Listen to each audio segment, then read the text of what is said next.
Hey guys, welcome to Learn to RV, the podcast. This is Tasha, and today's a little bit different. As you guys probably know, we love Firefly Hills in Kentucky, and this year, well, it's 2026. So last year, my family got to go to the Halloween and Dia de los Muertos event in October, and we loved it. And this year, we are gearing up for the Big Hats in the Bluegrass event coming up in April, and they just opened registration.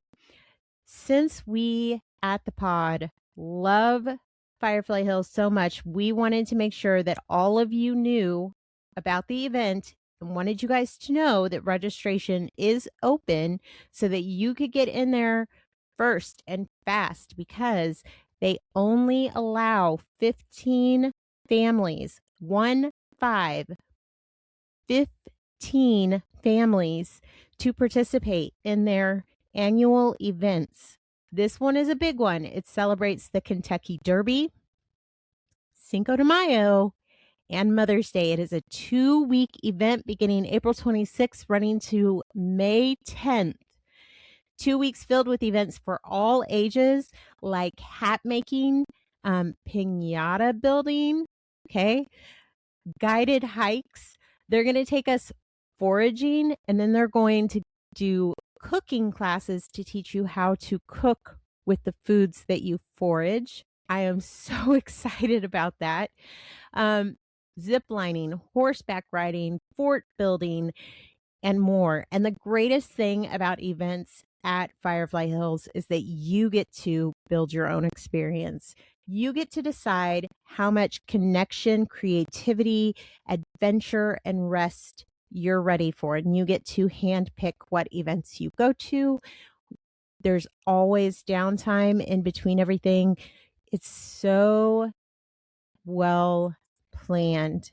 Everything is just it's crafted so perfectly for rest and relaxation. Enough time for you to explore the area and meet fellow RVers and get to know some other families out on the road. So, like I said, the event is limited to 15 families with options for full hookups with 50 amp electric, or you can go and dry camp with access to the on-site amenities. And I don't know if you've heard me talk about their amazing bathrooms with heated floors. Heated floors, y'all. I'm just saying. But their on-site amenities kick. They are amazing. Registration is open. It will fill up fast. So for more information or to register, you can visit fireflyhillskentucky.com, and that is Kentucky spelled out, not abbreviated KY. You want fireflyhillskentucky.com. You'll find all of the events for the year listed under the Explore tab at the top. And to give you a little taste for what makes Firefly Hills so special, we decided to share with you guys this week a Patreon exclusive bonus episode that aired back on Halloween. It's an episode that I did called The Mysteries of Firefly Hills. It's a little different than what you guys are used to, but I hope that you guys find it entertaining, educational, and I hope that it gets you guys a little excited for Big Hats in the Bluegrass. Enjoy. In the heart of Kentucky's Red River Gorge, on the outskirts of Beattyville in Lee County, an unassuming white farmhouse named the Snowden House sits on a hill. When Troy and Tanya bought it and the property it sits upon, no one told them about the mysteries that lay buried in the house, beneath the ground, and back in the woods. But soon enough, they found out all the same. Welcome to a very special episode of Learn to RV, the mysteries of Firefly Hills. I'm your host, Tasha, flying solo today, and I'm bringing you something a little different this episode. I'm coming to you from Firefly Hills, a beautiful RV park in Beattyville, Kentucky, where my family is enjoying the annual Halloween and Dia de los Muertos gathering. And for October's bonus episode brought to you by our lovely campfire crew friends, we wanted to give you an inside look at this amazing event. But as luck would have it, it has rained nonstop since registration and check-in. So what did our amazing hosts do? Well, like any good RVer, they pivoted. So they've moved all of the activities they could, like family pumpkin carving and design a mummy, into the newly renovated Blossom Hall. You should see the flooring. It is magnificent and beautiful.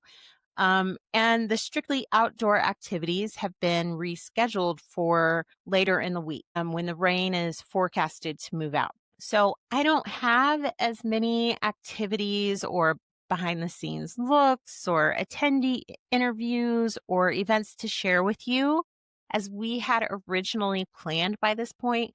But as the old saying goes, the show must go on. So like the Firefly crew, I too pivoted and put my research skills to work, really put them to the test. I sat down with Tanya again to ask her more about the property, and I spent days, because I couldn't go outside, digging into the history of Firefly Hills and the Snowden House. And I found mysteries enough to intrigue every kind of traveler, from the historical to the spooky to the adventurous. At Firefly Hills, Tanya and Troy focus on creating a safe, inclusive space, and they've done just that. I guarantee there is something here for everyone. Since it is Halloween season, in fact, this will probably be going live on Halloween. It seems the only right thing to do is to start with the spooks. So, and you know, that is my favorite. So I'm sure you all agree. I mean, it's the obvious one. So let's dig right in. Firefly Hills is kind of a 3-part offering with a 4th part to come. So right now you can bring your RV and you can stay at one of the ginormous full hookup sites. They're very level. We had no problem leveling. They are beautiful, well-maintained, so nice. Or you can come and rent a stay in one of the RVs that are already located on site. So kind of like Airbnb it in an RV, you know? You don't have to take yours anywhere. If you have one that is maybe getting fixed in a shop, or you have friends that want to join you, but you don't have enough room in your own RV, that's a perfect opportunity to give them an idea of what the RV lifestyle looks like. I'm assuming that if you're here with us, maybe you already know what the RV lifestyle looks and feels like, but maybe you don't. Come stay in one of their RVs. Tanya and her crew will take care of you. You'll love it. Okay. The third option on site is that you can come and rent a stay. You can stay. Rent's the right word, right? You can rent a room, one of the beautifully restored rooms in the Snowden House. And later in 2026, they plan on opening a full glamping area, which I will have to return for, because I don't think I fully understand the allure of glamping when I can just take my home wherever I please. But if Tanya and Troy are behind it, I'm sure it's going to be fabulous. So I'm going to have to come back and do that. But right now, what I really want to do the most is stay in the Snowden House. So the Snowden House was built by Arch Snowden in 1924, and it has history, but no one told Troy and Tanya about this history until after they not only bought the property and began their renovations, but had been here for a good long while. So we didn't know for a year. The locals just kept asking what I thought was weird questions. And I finally I don't even know what made me ask. I just said, scary ghosts. And then the neighbor stopped by, and I asked the neighbor, I said, can you talk about this house being haunted? He's like, oh yeah, there's a whole case. Before Tanya and Troy, the Snowden House, also known locally as the House on Pine Grove Road, was infamous around town for its consistent paranormal performances.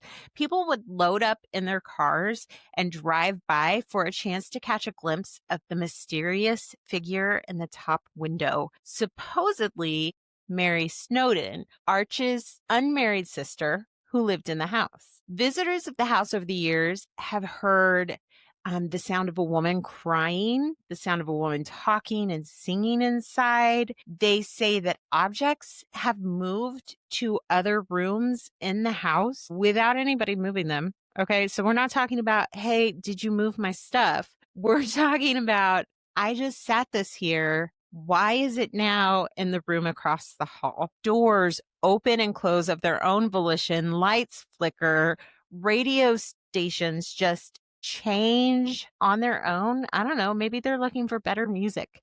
And the kitchen is a definite hotspot for activity. I think that maybe the Snowdens like to throw a party because it always sounds like when the noises are coming from the kitchen that people are in there talking and dishes are clanging. Now, there is one report of a family who thought dishes in the kitchen had fallen to the floor and crashed and all of the dishes had shattered. But when they ran to the kitchen, everything was perfectly quiet and fine. All of the dishes were snug in their little homes in the cupboards. So that didn't happen.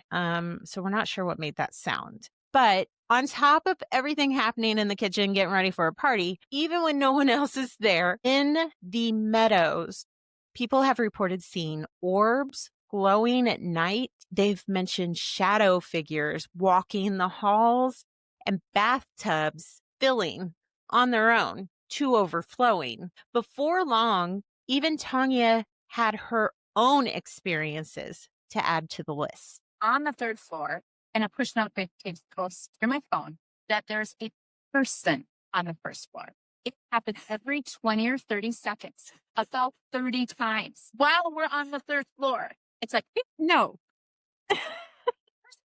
So, of course, I immediately open the camera. Right. And I'm sitting there and I'm staring at it on my phone. And I don't see anything. Not a mouse, nothing. Not a car going by in the lights, nothing. Look at my phone, look at my phone, look at my phone. And when you have the camera open, every time there's movement, then the little icon will just come on. So the little person keeps coming on in the corner. And I'm staring at it. I'm like, look at my phone. Never saw anything. But I had about 30% that there was a person in the living room.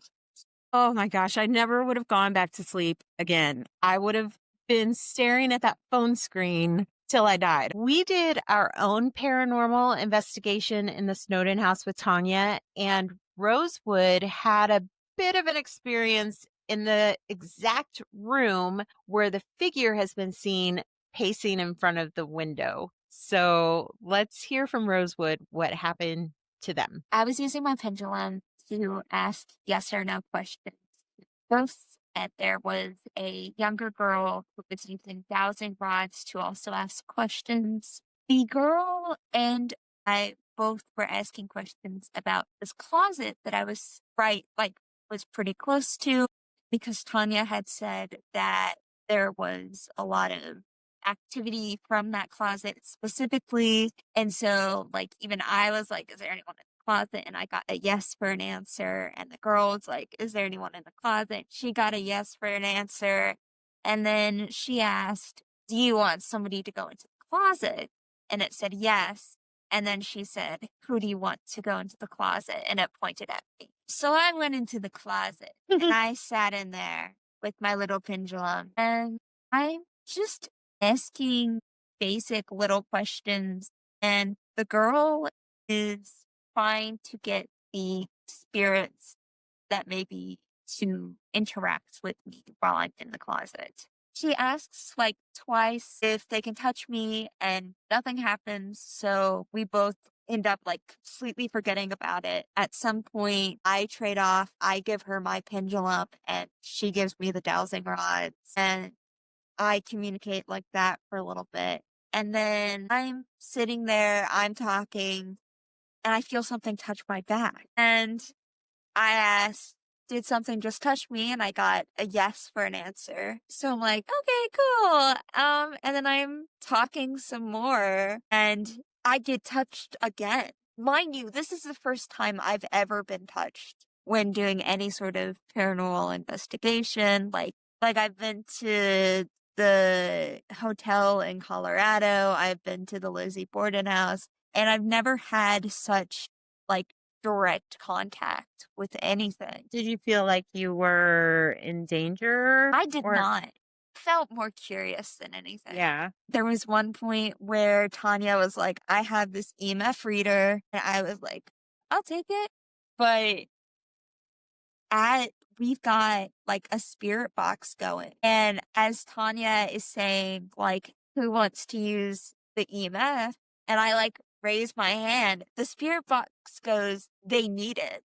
Which was a funny coincidence considering I was on the other side of the room at the time. Actually, that entire time I was on the other side of the room. So if someone asked you, is it worth my time to do the paranormal after dark at Firefly Hills to book that tour of the Snowden House, what would you say? Yes, unless you're my dad who was asked to leave by the ghosts.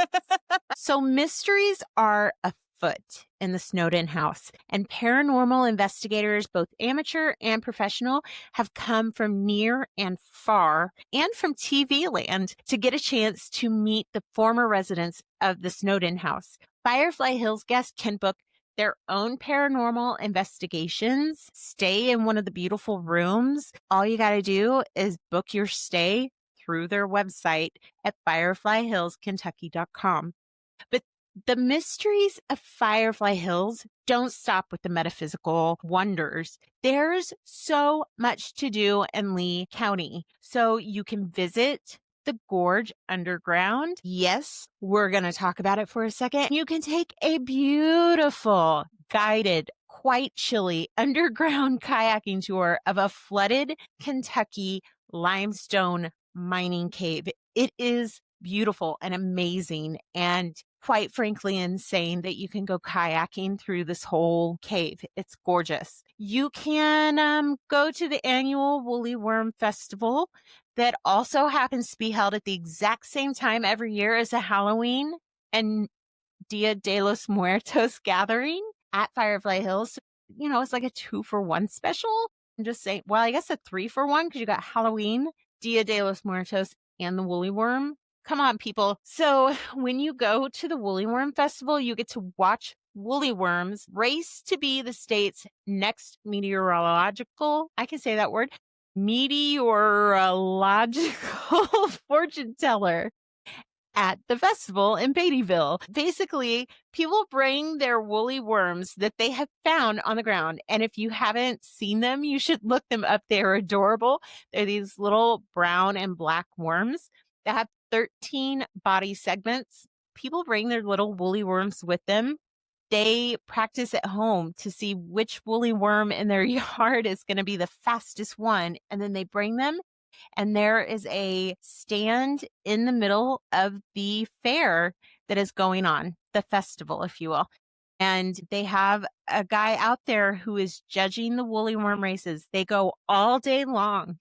It's a 3-day festival. So they go all the way through Saturday, and the festival goes from, I believe, 9 in the morning until 9 in the evening, and the worms race up the string. And every race, a worm is the champion of that race. And on Sunday, all of the champions race against each other to see who's going to be the woolly worm of the year. And that worm is Beattyville's groundhog, if you will. That worm is going to tell them how many of the 13 weeks of winter are going to be harsh and how many are going to be mild. And it all comes down to how quickly that worm can get up a string. Now, we have talked about this, and I have some theories, and I'm telling you, next year I may come back and race my own worm. I think I know how to get it to the top of that string, but we will see. Now, if woolly worms are not your thing, and I don't know how they can't be because those suckers are so cute. They look like little fuzzy teddy bear caterpillars, you can just spend your afternoons remembering what it feels like to be a kid at Firefly Hills. You can explore the whimsical woods trail or the hidden hangout at Firefly Hills that is so meticulously curated with kids in mind. This park has something for everyone, something for every age. You will feel so welcome here. And when you're ready at the end of the day to sit around the campfire with everybody and hear more old stories about the property, get ready for your next unexpected gem of a mystery, the Sears and Roebuck Kit House. How did you find out that there was a possibility that the Snowden House was a kit house? I've done a bunch of research to try to find our house, the floor plan of our house. And I find floor plans that are very similar. I've not found the exact one because of things like the little bump out that on the side. Yes. So this is exactly like that doesn't that bump out.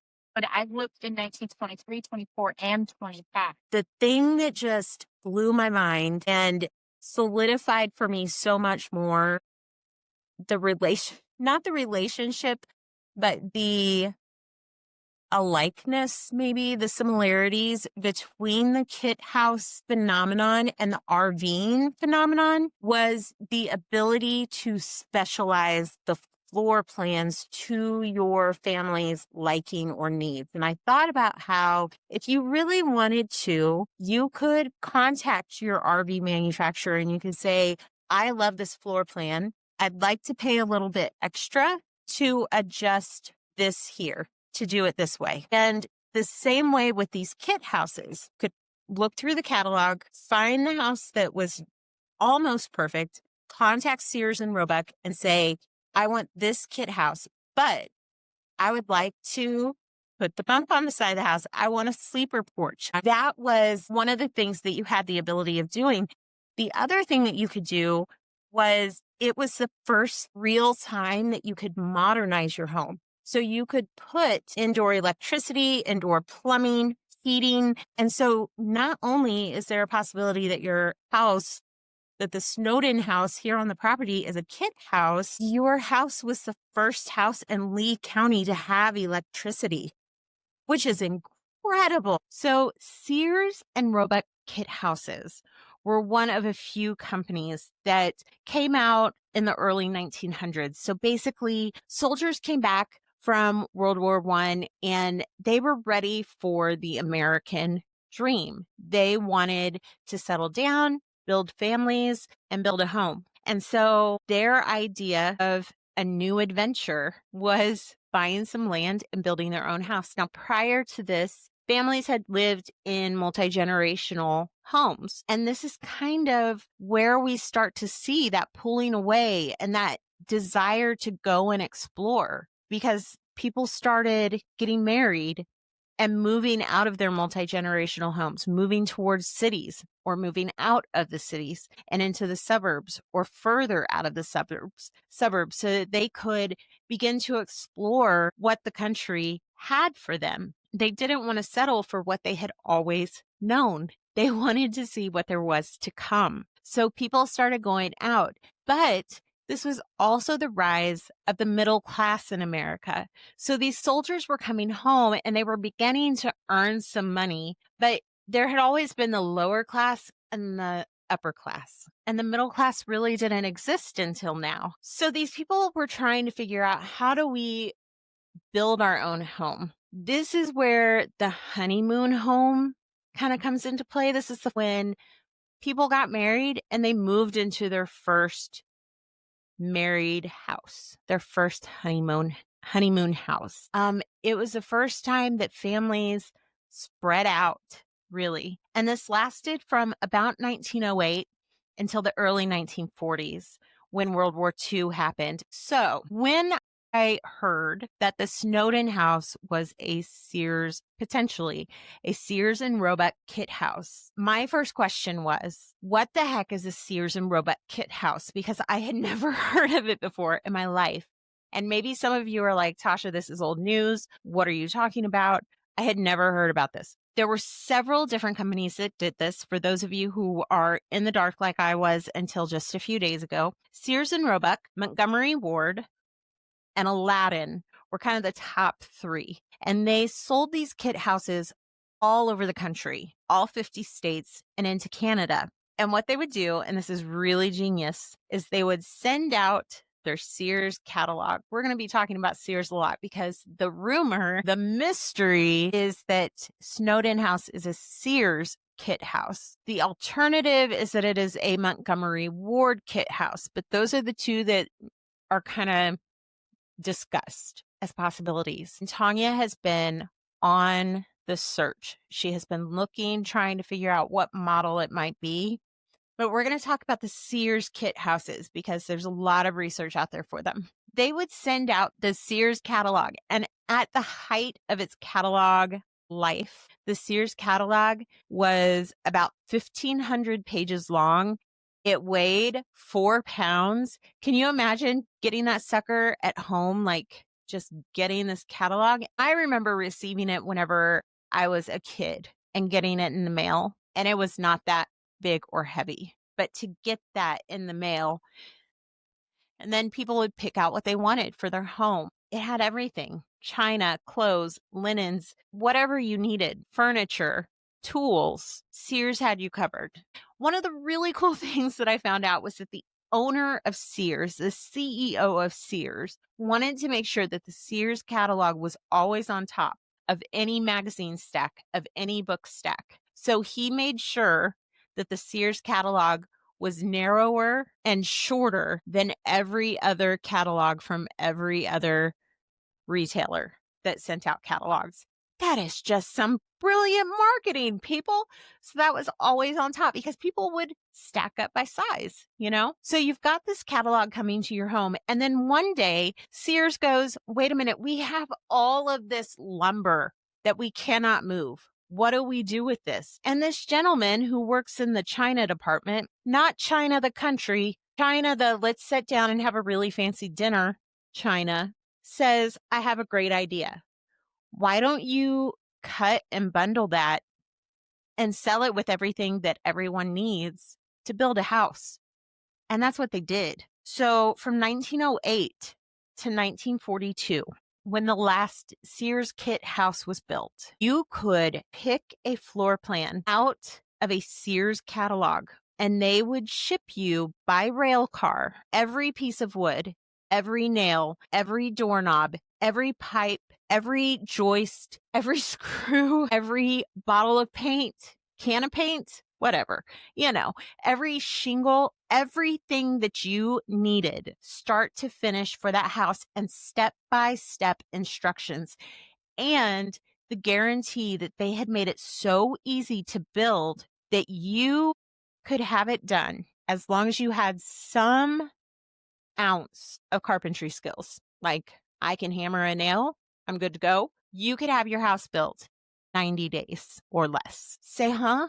Like, I don't think that I had my first house that Matt and I bought. I don't think we had it in hand within 90 days of like walking through it the first time. And they were just like, let me pick it out. It'll come to me and I can have it built and living in it within 90 days. Yeah, that's crazy to me. The other thing is that these houses, even though they were built within 90 days and all of the materials were pre-cut, pre-fitted, and shipped to you, these houses were such good craftsmanship that they are still standing across the United States today. So there is a whole slew of people, and maybe you are one of them. And I'm hoping that you are, because I think you may have a new groupie, and I need to find my people so that I can figure out where to find these houses. There's a whole house kit hunter group that they spend their time traveling the country in their cars, in their RVs, in their whatever, looking for these houses and authenticating that they are true kit houses. Now, that sounds like it shouldn't take that long to do, but it's a little tricky, and I'll tell you why. So Sears did not keep any records. They do not retain any records of the kit houses that were sold. They sold approximately between, we know, 75,000 and 100,000 houses across the entire country. That's a lot of houses. Between 1908 and the last one was built in 1942. Now, the other thing that we know is that so far, Sears kit houses have been located and authenticated in 48 of the 50 states. The only ones that have not been are Arizona and Hawaii. And then they've also been found in Alberta and Ontario, Canada. But authentication is difficult because, again, Sears does not have record of where they sent these to or who they sent them to. So to verify, there are a few things that you can do, and it's a little tricky. So you have to hope that from 1908 to 1942, somebody kept their records just tucked away somewhere in that house. Good luck. Or that the house is registered. The architecture was listed as Sears and Roebuck. The other thing is from 1911 until 1938, I believe is the date, Sears offered financing. And it was really unheard of the way that they did this. They wanted to make sure that people could live where they wanted to live in the home that they wanted to live in. And so what they created was a financing program that as long as a person had 25% down, they could have, with a 5-year loan, 6% interest. Up to 15 years, the interest would inflate a little bit, but interest rates started at 6% with just 25% down. And they were really incredible about how they did their loans in that they did not ask on the application for your race, your ethnicity, your gender, or your finances. They wanted to make home ownership and the American dream possible for buyers who had been unable to obtain a loan from a traditional mortgage or lending source in the past. So they wanted these people who were coming home from World War I to have this dream that they were looking for, that they were chasing. The other thing is that those loans didn't just cover what they were sending you. So if you were someone who needed to hire labor expenses, they would put advanced capital in for those labor expenses. They really made it possible for home ownership to happen. And that's during the period where we saw a huge burst of home ownership across the country and saw the population really spread out, and people started exploring the nation and started seeing, where do I want to go? What do I want to be in this great country of ours? Where do I fit? Not where was I planted, but where do I want to plant myself? So bear with me here, work with me here, because I'm going to sound a little silly, but I kind of feel like the kit house was the precursor to the RV lifestyle. And I know that sounds like a huge stretch, but listen, these people did not want a lifestyle that was carved out for them beforehand. They wanted to find their own dream. They wanted to ride the country, find the place that they felt was home, and plant themselves there. They would buy land, they would buy their kit house, and that's where they would build their home. And that sounds a lot to me like what I'm doing with my family now. I don't want the pre-planned box life. And so we are trying to find what that looks like for us. And right now it looks like us moving around, but maybe one day we'll find the place that feels like this is where we're supposed to be. RVing makes that possible for us. And between 1908 and 1942, kit houses made it possible for Americans.